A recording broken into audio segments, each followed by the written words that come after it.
Praise the lord, hallelujah, amen. Main intention ఏంటంటే ఆ ప్రాంతమంతా కాపాడబడాలనే. కానీ ముఖ్యమైన విషయం ఏంటంటే ఈయనతో పాటు దేవుడు పిలిచినప్పుడు, లోతు దేవుడు నన్ను పిలిచాడు, నేను పోతున్నా వస్తావా అని ఏం పెద్దగా లోతుని పిలవలేనా. అబ్రహాం బయలుదేరి వెళ్తున్నప్పుడు వీడు వెంటనే ఏమన్నాడు, నేను వస్తా అబ్రహాం అని వెంటపడి వచ్చినాడు. అంటే సొంత తీర్మానాలన్నీ. ఆమేన్, హల్లెలూయా. బయలుదేరి వచ్చాడు. వచ్చినట్టు ఉండొచ్చు కదా. ఇప్పుడు అబ్రహాము పిలువబడ్డాడు, ఆశీర్వదించబడుతున్నాడు, సర్వసమృద్ధిలో ఆయన జీవితం సాగుతూ ఉంది. అటువంటితో అంటుకట్టుబడి ఉండొచ్చు కదా.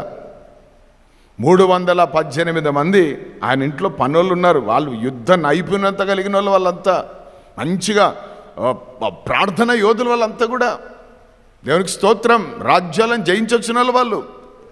అటువంటి ఇంట్లో అటువంటి దర్శనము, అటువంటి ఆశీర్వాదము, అటువంటి అభిషేకము, అటువంటి కృప, అటువంటివి అన్నీ ఉన్న ఇంట్లో ఉండకుండా ఈడేం చేశాడు, ఇక్కడికి వస్తే మా ఇంట్లో కొట్లాటలు జరుగుతున్నాయి, వాళ్ళు వీళ్ళు వస్తున్నారు, మేము కొంతమందితో మాట్లాడిన వాళ్ళు అందరూ వస్తున్నారు, మాకు ప్రాబ్లం ఉంది కాబట్టి ఏమనుకోద్దు పాస్టర్ అయ్యా, మేము కొంచెం వేరే దగ్గరకు పోతాం, ఎందుకంటే మాకు కొంచెం అక్కడ అని పోయిన వాళ్ళు కూడా ఉన్నారు. లోతు బ్యాచ్ అదంతా. పన్నోళ్ళు ఏమవుతున్నారు అక్కడ. నేను ఎప్పుడు ఒక మాట అంటాను, ఒక ఆత్మీయత కలిగిన నాయకుని దగ్గర, లేకపోతే ఒక ఆత్మీయత కలిగిన వ్యక్తి దగ్గర, ఒక ఆత్మ అనుభవాలు కలిగిన వారి దగ్గర ఉన్నప్పుడు నీకు ఇటువంటివి ఏమైనా కిరికిరులు వచ్చినా, ఇటువంటి సమస్యలు వచ్చినా, ఇటువంటి రాపిడ్లు వచ్చినా ఓర్చుకుంటా నిలబడడం నేర్చుకోగానే వెంటనే తీర్మానం తీసుకొని నేను మందిరం వదిలేస్తా, నేను నేను ఇక్కడ రాను, నేను వీళ్ళతో గడపను, నేను వీళ్ళతో ఉండనని టకాన్ని బయటకు దుంకినామనుకో చాలా ఇబ్బందులు అవుతాయి. మనకి పాఠం నేర్పిస్తున్నాడు వాక్యంలో. నేను సొంత పాఠాలు కాదు ఇవి, పరిశుద్ధాత్మని పాఠాలు. ఒక ఆశీర్వదించబడిన వ్యక్తితో నువ్వు సహవాసం చేసినప్పుడు అది కంటిన్యూ చేయి. ఒక ఆత్మ నింపుదల కలిగిన వానితో నువ్వు సహవాసం చేస్తున్నప్పుడు అది కంటిన్యూ చేయి. కొన్నిసార్లు అటు ఇటు కొన్ని వస్తాయి. ఆ వచ్చిన దాంట్లను భూతద్దం పెట్టి పెద్దగా చూడొద్దు.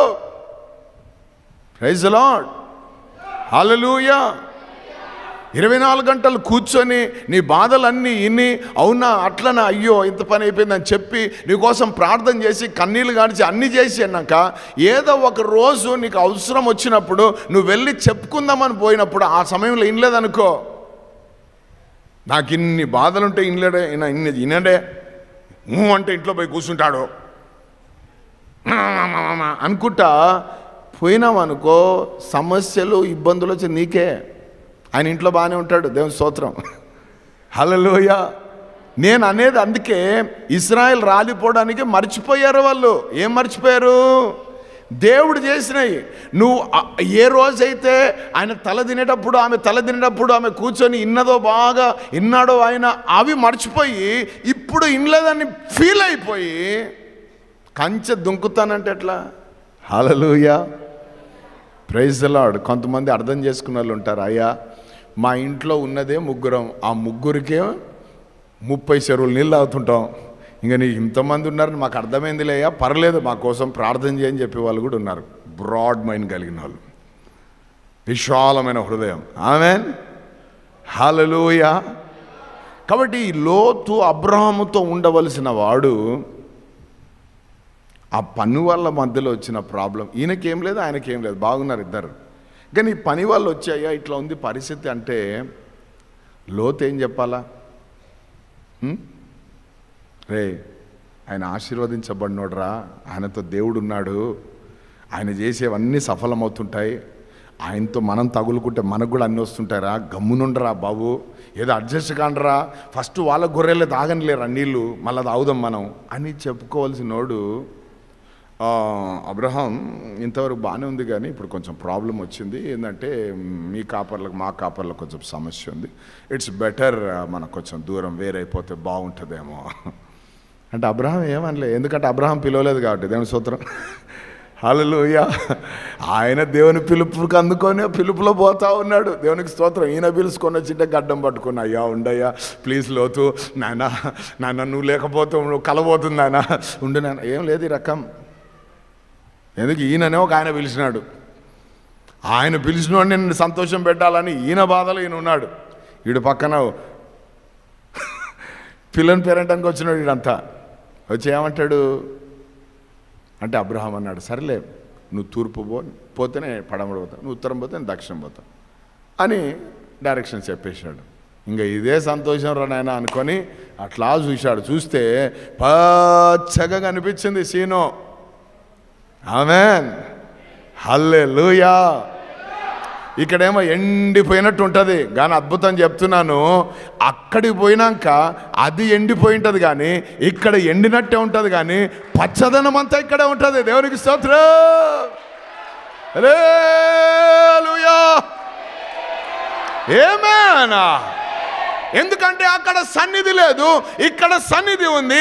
అక్కడ సన్నిధి లేదు కాబట్టి సంతోషం లేదు, ఇక్కడ సన్నిధి ఉంది కాబట్టి సంపూర్ణమైన సంతోషము గలదు. హల్లెలూయా, ఆమేన్. అది విషయం అన్నమాట. అంటే ఆత్మీయులను వదలొద్దు మనం. ఒకవేళ వాళ్ళు తిట్టినా పర్లేదు, గొనిగినా పర్లేదు, అది మనకు తైలాభిషేకం లాంటిది. ప్రైజ్ ది లార్డ్, హల్లెలూయా, ఆమేన్. నిలుచున్నవని సమీపంగా పోతుండాలా. హల్లెలూయా, హల్లెలూయా. పచ్చదనం చూసుకొని పోయినాడు. లోతు లాటుగా పోయాడు, కానీ లూట్ అయిపోయాడు. ఆమేన్. ఏ మందలు, ఏ కాపర్లు, ఏ గొర్రెలుతో ఆయన అబ్రహాముతో వేరైపోయినాడో అక్కడ పోయినాక జరిగింది ఏంది? ఏం జరిగింది అక్కడ? ఆమేన్. ఇక్కడంతా పరిశుద్ధత ఉంది, ఇక్కడంతా స్తుతి ఆరాధన ఉంది, ఇక్కడంతా ఆనందం ఉంది. అక్కడ పోతే అంత వ్యభిచారం ఉంది, చీకటి ఉంది, అక్కడంతా భయంకరమైన పరిస్థితి. ఎంత దారుణమైన స్థితి సొదొమ గొమొర్రాలో ఉందంటే దాని మొర్ర దేవునికి వినబడిందట. ఇక దేవుడు ఒక్క నిమిషం కూడా ఆలస్యం చేయలే. ఆమేన్. మన భాషలో చెప్పాలంటే లేపేద్దామని బయలుదేరినాడు. తన ప్రవక్తలకు ఏది చెప్పకుండా చేయడట. అందుకే అబ్రహాం ఇంటికి వచ్చాడు పోతా. ఎందుకంటే వాళ్ళ ఉన్నాడు కదా వాడు ఒకడు లోతు. ఆమేన్. నేను మ్యాటర్ సెటిల్ చేయడానికి పోతున్నాను, మరి పరిస్థితి అదే, జస్ట్ నేను చూసిపోదామని వచ్చాను, చెప్పిపోదామని వచ్చాను అన్నాడు. ఫ్రెండ్స్ కదా వాళ్ళిద్దరు, అందుకే ఇట్లా మాట్లాడుకొని ఉంటారు. అది కరెక్టే ఫ్రెండ్. కానీ ఒక మాట చెప్తున్నా నేను, ఒకవేళ దాంట్లో నీతిమంతులు ఉన్నారేమో, ఈయన బాధ అంతా అలా పోయినోడు గురించే. హల్లెలూయా, దేవునికి స్తోత్రం, ఆమేన్, హల్లెలూయా. దూరం అయినట్టు ఉంటారు కానీ మాకు ఎన్నో ఉంటాయి లోపల బాధలు, ఎక్స్ప్రెస్ చేయము కొన్నిసార్లు. ఆమేన్. లోపల బాధపడుతున్నాడు ఆయన అబ్రహాం. అయ్యా, నీతిమంతుల మధ్యలో, ఈ దుష్టుల మధ్యలో నీతిమంతులు కూడా నాశనం అయిపోతారేమో, అటువంటిది నీకు దూరం కావాలయ్యా. కాబట్టి ఒకవేళ ఒక 80 మంది ఉంటే నీతిమంతులు, దాన్ని వదిలేస్తావా అంటే ఆ విజ్ఞాపనం చూసి దేవుడు కూడా ఇష్టపడ్డాడు. ఏమన్నాడు తెలుసా? ఎస్, వదిలేస్తా అన్నాడు. ఆమేన్, హల్లెలూయా. అంటే విజ్ఞాపనలో ఉన్న శక్తి ఎటువంటిదంటే, దేవునికి స్తోత్రం, హల్లెలూయా. ఒక కుటుంబం, వాక్యం ఏం చెప్తుందంటే లోతు అనేవాడు నీతిమంతుడు అని ఉంది వాక్యంలో. ఎవరండి ఆయన? నీతిమంతుడైన లోతు. Praise the Lord, he is a righteous person. కారణం ఏంటంటే ఫ్యామిలీ, అబ్రహాం ఫ్యామిలీ నుంచి వచ్చారు కదా. So they have good relationship. దే మంచి భక్తి కలిగిన వారే, కానీ తప్పు నిర్ణయాలతో తప్పు మార్గాలకు వెళ్ళిపోయి చాలా శాపాన్ని తెచ్చుకున్నారు వాళ్ళు. దేవునికి స్తోత్రం, హల్లెలూయా. వాళ్ళ కోసం ఎవరు విజ్ఞాపన చేస్తున్నారు? మీ అందరు కూర్చున్న వాళ్ళు ఒకసారి హల్లెలూయా అనండి.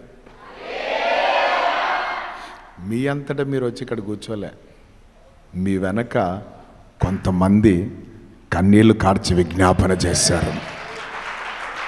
ఆమేన్. ఆ విజ్ఞాపనల ద్వారానే ఈరోజు బ్రతికి బట్టగడుతున్నారు మీరు, నేను కూడా.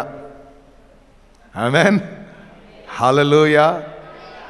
నేను ఎప్పుడు చెప్తుంటాను, ఈరోజు నేను ఇక్కడ నిలబడి ఈ వాక్యాన్ని అందిస్తున్నానంటే నేను నిలబడిన ప్రాంతంలో ఏం జరిగింది తెలుసా? ఎంతోమంది కన్నీళ్ళు గార్చారు. వాళ్ళ కన్నీళ్ల మీద నిలబడి ఈరోజు దేవుని వాక్యాన్ని ప్రకటిస్తున్నాను. విజ్ఞాపన కర్తలు వాళ్ళంతా, అది ఆశీర్వాదం. ఆమేన్. సో మనం వెండి అడగొద్దు, బంగారం అడగొద్దు, డబ్బు అడగొద్దు, ఏం అడగొద్దు. మనం అడగాల్సింది అంతా ఒకటే, నా కోసం ప్రార్థన చేయండి. ఆమేన్. నా కోసం దేవుని సన్నిధిలో అడగండి. Please pray for me please అని మనం అడగడం ఎప్పుడైతే నేర్చుకుంటామో అది చాలా అద్భుతమైన విషయం. సో పిలువబడిన వారిలో ఏ గుణం ఉంటుందట? విజ్ఞాపన చేసే గుణం. ఈ అబ్రహాము గారి విజ్ఞాపన ఏం చేసిందో తెలుసా? చూడండి అక్కడ 19వ వచనం, 19:16. అతడు తడువు ఆదికాండం 19:16. అతడు తడువు చేసెను. అతడు తడువు చేసెను. అప్పుడు అతని మీద యెహోవా కనికర పడుట వలన ఆ మనుష్యులు అతని చేతిని, అతని భార్య చేతిని, అతని భార్య చేతిని, అతని ఇద్దరు కుమార్తెల చేతులను పట్టుకొని వెలుపలికి తీసుకొని వచ్చి, ఆమేన్, చేతులు పట్టుకొని ఏం చేశారంట? ప్రభు ఏమయ్యారంట వాళ్ళ మీద? నీవు దేవుని సన్నిధిలో ఎవరి కోసమైతే ప్రార్థన చేస్తావో నీ ప్రార్థనలో ఉన్న పవర్ ఏదంటే వారి మీదకి కనికరం దిగి వచ్చేటట్టు చేస్తుంది. హల్లెలూయా. తడువు చేస్తూ ఉంటారు వాళ్ళు, ఇబ్బంది పడుతుంటారు వాళ్ళు, అర్థం కాదు వాళ్ళకు. కానీ దేవుడు కనికరపడి వాళ్ళ చేతులు పట్టుకొని ఏం చేశాడంట? బయటికి లాక్కొని వచ్చాడు. Praise the lord. Hallelujah. Amen. నీ విజ్ఞాపన ప్రార్థనలో, ఆమేన్, హల్లెలూయా, లోతు కుటుంబాన్ని దేవుడు చేతులు పట్టుకొని లాక్కొని బయటకు వచ్చినట్లు నీ విజ్ఞాపన ప్రార్థనలో అనేకులను దేవుడు నరకములో నుండి బయటికి లాక్కొని వస్తాడు. దేవుని బిడ్డ, నరకములో నుండి బయటికి లాక్కొని వచ్చేది విజ్ఞాపన ప్రార్థన. హల్లెలూయా. అందుకే చాలా మందికి ఈ ప్రార్థన ఇష్టం ఉండదు. అందుకే చాలా ఆటంకాలు ఉంటాయి ఈ ప్రార్థనకు రావడానికి. ఎందుకంటే నువ్వు మోకాళ్ళ మీద ఉండి ఏడవడం ప్రారంభిస్తే నరకం ఖాళీ అవుతూ ఉంటుంది. హల్లెలూయా. అది జరగకుండా సాతానుగాడు నీకు ఏం చేస్తాడు? నీ శరీరానికి, నీ మనస్సుకు, నీ ఇంట్లో ఏదో ఒకటి పుల్ల పెట్టేసి అక్కడ ఆగిపోయేటట్టు చేస్తాడు. ఎన్ని పెట్టినా లేచి దులుపుకొని రావాలి యేసు నామములో. Hallelujah. Amen. Praise the lord. దేవునికి స్తోత్రం. నీకేం జరగలేదు కదా అంటాడు వాడు. నువ్వు అనాలి, నాకు ఏం జరగనట్టు ఉంది కానీ ఉన్నతమైన దేవుని మాటలు వినే భాగ్యం. విజ్ఞాపన చేశాడు. విజ్ఞాపన చేసినందుకు ఆ భయంకరమైన ఉగ్రతల నుండి, సొదొమ గొమొర్రా ఆ ప్రాంతంలో ఉన్న ఉగ్రతల నుండి లోతు కుటుంబం బయటపడ్డది వచ్చి. హల్లెలూయా. హల్లెలూయా. రెండవదిగా పిలువబడిన వారు ఎవరంటే మోషే. ఆమేన్. నిర్గమకాండం 32వ అధ్యాయం 30 నుంచి 34 వచనాలు. నిర్గమకాండం 32, 30, 34. మరునాడు మోషే ప్రజలతో, మీరు గొప్ప పాపము చేసితిరి గనుక యెహోవా యొద్దకు కొండ ఎక్కి వెళ్ళెదను. ఒకవేళ మీ పాపమునకు ప్రాయశ్చిత్తము కలుగునేమో అనెను. అప్పుడు మోషే యెహోవా యొద్దకు తిరిగి వెళ్ళి, అయ్యో ఈ ప్రజలు గొప్ప పాపము చేసి వారు బంగారు దేవతను తమ కొరకు చేసుకొనిరి. అయ్యో నీవు వారి పాపమును ఒకవేళ పరిహరించితివా, లేని ఎడల నీవు వ్రాసిన నీ గ్రంథములో నుండి నా పేరు తుడిచివేయుమని బ్రతిమాలుకొనుచున్నానెను. ఆమేన్. అమ్మో, మనకు పేరెక్కాలని మనకు సోకు. పేరు చెప్పాలని ఆశ. ఎక్కడ పోయినా మన పేరు స్వర్ణ అక్షరములతో సహకారుల పేర్లు జీవ గ్రంథములో అనగానే 4 మూటలు తెచ్చిపడేసింటాడు ఆడ. పేరెక్కాలి కాబట్టి. ఈయనేమంటాడు, నీ గ్రంథంలో నా పేరు రాసినావు కదా, అది తుడిసేయనైనా అంటున్నాడు. సింపుల్గా అంటున్నాడు. ఈయన కూడా మళ్ళీ దేవునికి స్నేహితుడట. ఒక స్నేహితునితో మాట్లాడినట్టు నేను మాట్లాడతాను మోషేతో అన్నాడు దేవుడు. ఈయన ఎవరు? మోషే మోషే అని 2 సార్లు పిలిచినాడు. ఈయనను కూడా పేరు పెట్టి పిలిచిన వాళ్ళకి అందరికీ బుద్ధులు ఉంటాయి. ఈ అలవాటు ఉంటుంది. ఏ అలవాటు? విజ్ఞాపన చేసే అలవాటు. ఇశ్రాయేలు దుర్మార్గమైన పని చేశారు అక్కడ. చాలా డేంజరస్ పని చేశారు అక్కడ. ఆమేన్. మీకు అర్థమయ్యే భాషలు చెప్తున్నాను. హల్లెలూయా. మన పిల్లలు మనను డాడీ మమ్మీ అనకుండా పక్కన వాళ్ళని పోయి డాడీ మమ్మీ అంటే ఎట్లుంటుంది? ఎంత ఘనమైన పని చేసినానైనా ఇక్కడ రసాలు వేసి సందర్భంగా పెడతా అంటామా? చెప్పు గట్టిగా. ఏం కలీర కొడతావా? హల్లెలూయా కదా. ఇశ్రాయేలు పని చేశారు. ఇప్పుడు వారిని ఆ బానిస బ్రతుకుల నుండి 430 ఏండ్ల భయంకరమైన జీవితంలో నుండి ఒక్క రాత్రి ఆమేన్ భయంకరమైన 10 తెగుళ్ళు పంపించి ఫారోని భయపించి ఆమేన్ హల్లెలూయా ఆయన ఎటువంటి దేవుడు కనుపరిచి వాళ్ళని బయటికి తీసుకుని వచ్చి వాళ్ళ ముందు ఎర్ర సముద్రం అడ్డం వస్తే దాన్ని చీల్చి శత్రువులు అందరినీ దాంట్లో ముంచి హల్లెలూయా అంత బయటికి తెచ్చి బండల నుండి నీళ్లు, ఆకాశం నుండి మన్నా, దేవునికి స్తోత్రం. ప్రతిరోజు సుమారు 30 లక్షల మందికి కడుపులు నింపుతూ తృప్తి చెందుతూ పగలు మేఘస్తంభంగా రాత్రి అగ్నిస్తంభంగా వాళ్ళతో ఉండి ప్రైజ్ ది లార్డ్ వాళ్ళ కాళ్ళు వాయకుండా బట్టలు మాయకుండా ఇన్ని కార్యాలు అరణ్యములో దేవుడు చేస్తే, అడవిలో కాదు. పక్కన వాళ్ళు చెప్పండి అడవి కాదని. అడవి అంటే చెట్లు ఉంటాయి, అరణ్యం అంటే అరణ్యంలో చెట్లం పెరగవు. ప్రైజ్ ది లార్డ్ హల్లెలూయా. నీడ లేని ప్రాంతం అని చెప్పండి. నీడ లేని ప్రాంతమే ప్రభువే వారికి నీడగా ఉండి ఆమేన్ హల్లెలూయా. వెలుగు లేని ప్రాంతంలో ప్రభువే వారికి వెలుగుగా ఉండి ఆమేన్. ఆ అరణ్యమైన ప్రాంతంలో ఉండేది వింత ఏంటంటే పగళ్ళు అంతా కూడా భయంకరమైన ఎండ ఉంటుంది. సన్ను హెవీగా ఉంటాడు. అంత స్ట్రోకే మనకు. ఆమె ఎండవడ కొడుతుంది అక్కడ. అంత ప్రభావం ఉంటుంది. కింద ఇసుక అంతా ఏమవుతుంటుంది? వేడిగా కాలుతూ ఉంటుంది. పైన గుండు కాలుతుంటుంది, కాలు కాలుతుంటాయి. రాత్రి కాగానే ఎముకలన్నీ పిండేసి అంత చలి ఉంటుంది అనమాట. అంటే అట్లా చలి ఉంటుంది. అటువంటి ప్రాంతం అరణ్యం. హల్లెలూయా. అటువంటి ప్రాంతంలో పగలేమో ఒక మేఘం వచ్చి అట్లా ఉంటుంది నిలబడి. దేవునికి స్తోత్రం. సూర్యునికి అడ్డం వస్తుంది చూడు మేఘం. ఆ చిన్న మేఘం కాదు, దినమంతా మేఘం. వీళ్ళంతా చల్లగా ఉంటారు. హల్లెలూయా. ఇంకా రాత్రి అవుతుందంటే ఈ మేఘం అట్లా కొంచెం పక్క పోయి వెంటనే అగ్నిస్తంభం పైకి వస్తుంది. 2 చేయడానికి, ఒకటి వేడిని పుట్టించడానికి, రెండోది వెలుగునివ్వడానికి. ఇట్లా 40 ఏండ్లు సాగుతున్న ఇల్లు ఏం చేశారు? అన్ని అద్భుతాలు చేసిన దేవుణ్ణి, అన్ని కార్యాలు చేసిన దేవుణ్ణి పక్కన పెట్టి వాళ్ళు ఒక దేవుని చేసుకున్నారు. ఏం చేశారట? చేసుకొని దాని ముందు డ్యాన్సులు, వీలలు, బాములు కాదు విషయం. నాయకుడేమో దేవుడు పిలిచాడు. ఇంకా కానానికి వెళ్తున్నారు కదా, కొన్ని నియమాలు ఉంటాయి, ఆజ్ఞలు ఉంటాయి, శాస్త్రం ఉంటుంది. అవన్నీ నేను చెప్తాను, రాసుకొని వాళ్ళకి తీసుకుపోయి ఇచ్చుకో అని చెప్పి ఆయనకు కొన్ని క్లాసెస్ ఇస్తున్నాడు పైన, కొండ పైన. ఈ కొండ కింద వీళ్ళు ఏం చేశారు? జనులు తినుటకు. చూడు ఫస్ట్ తిండే. ఆ రోత వద్దని మనం ఈరోజు కూర్చున్నాం ఇక్కడ వచ్చి. సంవత్సరం అంతా రోతతో ఉన్నాం. ఇప్పుడు ఈ 21 రోజులు తిండి బాధనే గోలనే లేదు. దేవుని స్తోత్రం హల్లెలూయా. జనులు తినుటకు త్రాగుటకు. ఇక తిండి త్రాగుడు 2 కలిసినాక హల్లెలూయా ఆడుటకు లేచారట.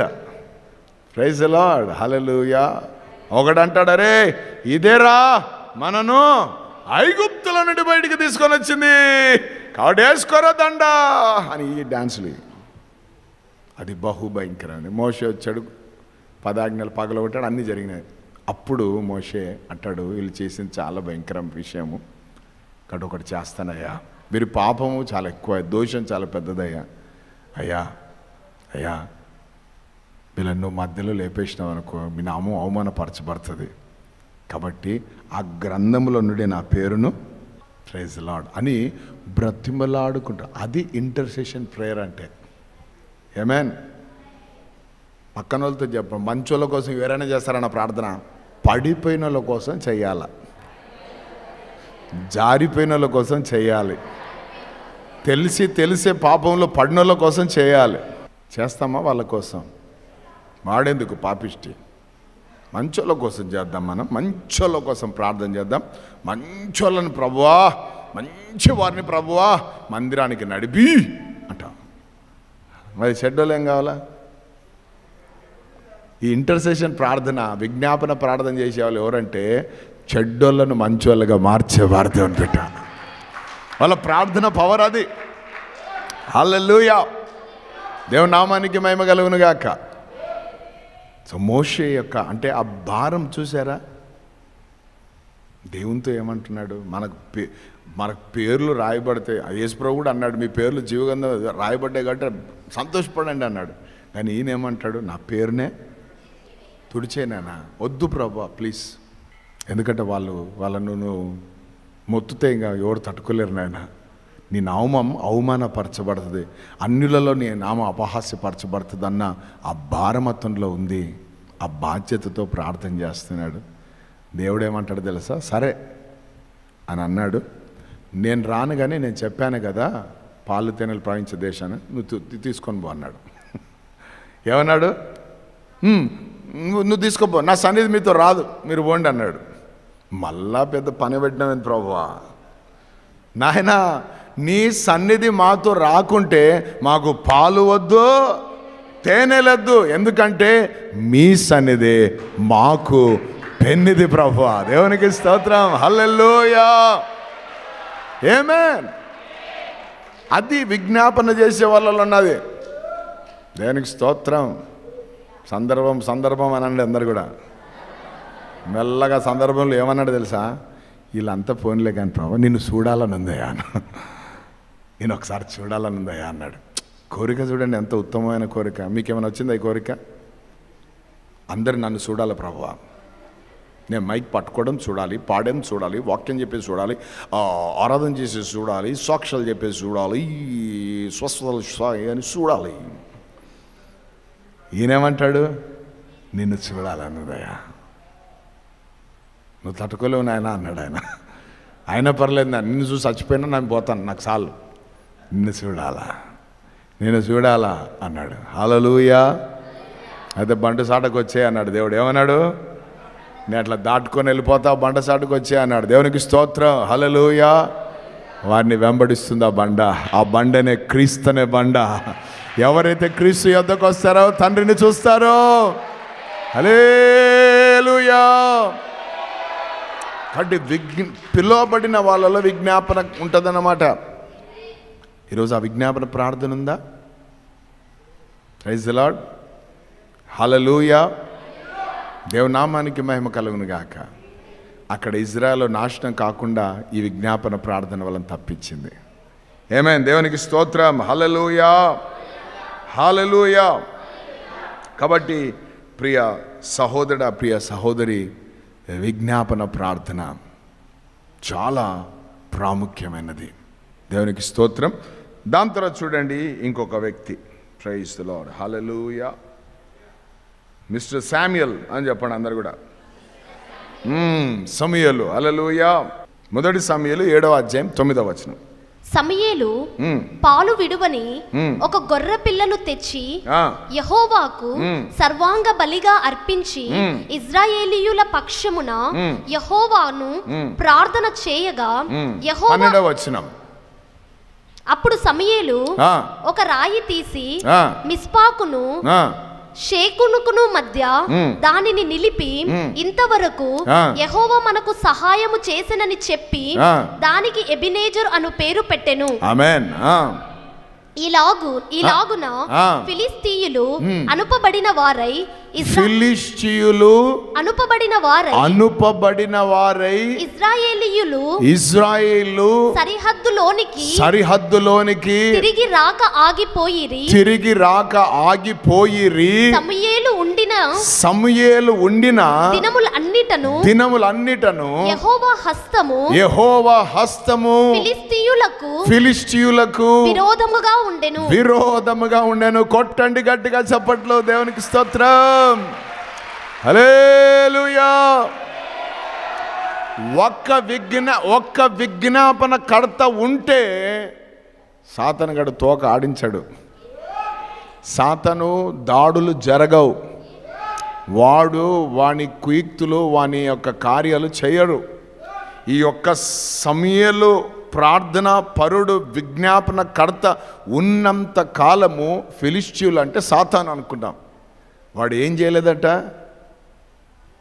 అనుపబడుతున్నారు. వాళ్ళు ఏం చేయలేదు, వీళ్ళ దరికి కూడా చేరలేదు వాళ్ళు. ఆమేన్. సమూయేలు బ్రతికినంత కాలం ఫిలిష్తీయులు వాళ్ళ జోలికి రాలే. హల్లెలూయా, ఆమేన్. ఎందుకంటే సమూయేలు ఎవరో తెలుసా, ప్రార్థనాపరుడు. ఎవరో తెలుసా, ఆయన నామమందు ప్రార్థించేవాడు. సమూయేలు అని ఏమయ్యాడు, దేవుడు అతన్ని పిలిచాడు. ఆయన ఎవరు, పిలువబడినవాడు. దేవునికి స్తోత్రం. పిలువబడ్డవాడు కాబట్టి ఆయనలో ఏముంది, మంచి లక్షణం ఉంది. ఇంటర్సెషన్ ప్రేయర్ ఉంది ఆయనలో. హల్లెలూయా. ప్రార్థన ఎంత గొప్ప విషయం అంటే ఉరుములు పుట్టించిందంట. డబ శబ్దం వస్తే శత్రువులు వదిలి పారిపోయినారు. ఆమెని అంటే దేవుడే స్వయాన యుద్ధానికి దిగాడు. అది ప్రార్థన. హల్లెలూయా, ఆమేన్. ఎందుకంటే మనం పోరాడేది శరీరులతో కాదు నాన్న, మనం పోరాడేది వాయుమండలంలో పనిచేసే దురాత్మ సమూహములు అనండి అందరు కూడా. అంటే ఒక దయ్యం రాదు మన దగ్గరికి, ఒక దయ్యం రాదు. ఎందుకు రాదు ఒక దయ్యం? నిన్ను చూస్తే దానికి కాళ్ళు చేతులు వణుకుతాయి. అందుకే అది ఏం చేస్తుందంటే, ఏ రారా నువ్వు కూడా, ఏ రారా నువ్వు కూడా, ఏ రారా నువ్వు, అందరినీ పిలుచుకుంటుంది.